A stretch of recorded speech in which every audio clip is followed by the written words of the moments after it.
اگر ہم اپنے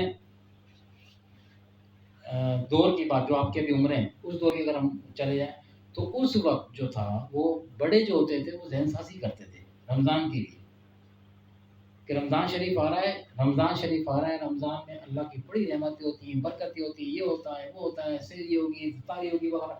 اس میں کیا ہوگا کہ کوئی ایسا کام نہیں کرنا ہے رمضان میں انشاءاللہ، ویسے بھی نہیں کرنا لیکن رمضان میں تو خاص کر آپ نہیں کرنا. اور ذہن سازی کس پر ہوتی تھی کہ روزہ رکھنا ہے، روزے کی بھوک پیاس کو ایک طرف کر کے.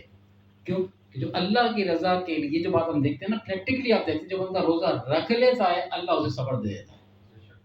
ورنہ بھی اس گرمی میں آپ دیکھ لو، پچھلے سال بھی جیسی گرمی پڑی اور ابھی بھی جو حال ہو رہا ہے، ہم صبح سے شام تک کتنا پانی پیتے ہیں اور سوچیں تو یار نہیں رکھ سکتے، سوچیں تو نہیں رکھ سکتے. لیکن جب آپ اللہ کا نام لے کے اللہ کی رضا کے لیے کھانے اور پانی کو اپنے اوپر بند کر لیتے ہیں تو وہی پروردگار عالم آپ کو صبر عطا کر دیتا ہے. صبر سے مراد کیا ہے؟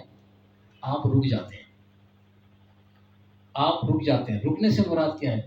پروردگار عالم کی مدد، اس کی غیبی نصرت وہ آپ کے ساتھ. پھر آپ کی بھوک ہوتے ہوئے بھوک نہیں ہوتی، پھر آپ کی پیاس ہوتے ہوئے پیاس محسوس ہوتی ہے لیکن آپ بے صبری پن کا مظاہرہ نہیں کر رہے ہوتے، کیونکہ آپ نے کہا اللہ کی رضا کے لیے جو نیت کی ہے نا اس میں یہ برکت آتی ہے. تو یہاں سے ہمیں ایک اور اشارہ ملتا ہے کہ وہ کام سے روزے ہی نہیں، روزے کے علاوہ جو کام بھی آپ اللہ کی رضا کے لیے کریں گے وہ کتنا ہی مشکل ہوگا. یہ روزہ رکھنا کوئی آسان بات نہیں ہے، وہ کتنا ہی مشکل کام ہوگا، لیکن جب آپ شرط یہ کہ اللہ کی رضا کے لیے کریں گے تو اللہ کی مدد اس میں شامل ہو جائے گی اور اللہ تعالیٰ آپ کے لیے اس میں آسانیاں پیدا فرمائے گا. جیسے بھوک اور پیاس کو آپ پر آسان کر دیتا ہے، اس کا برداشت کرنا آپ پر آسان کر دیتا ہے.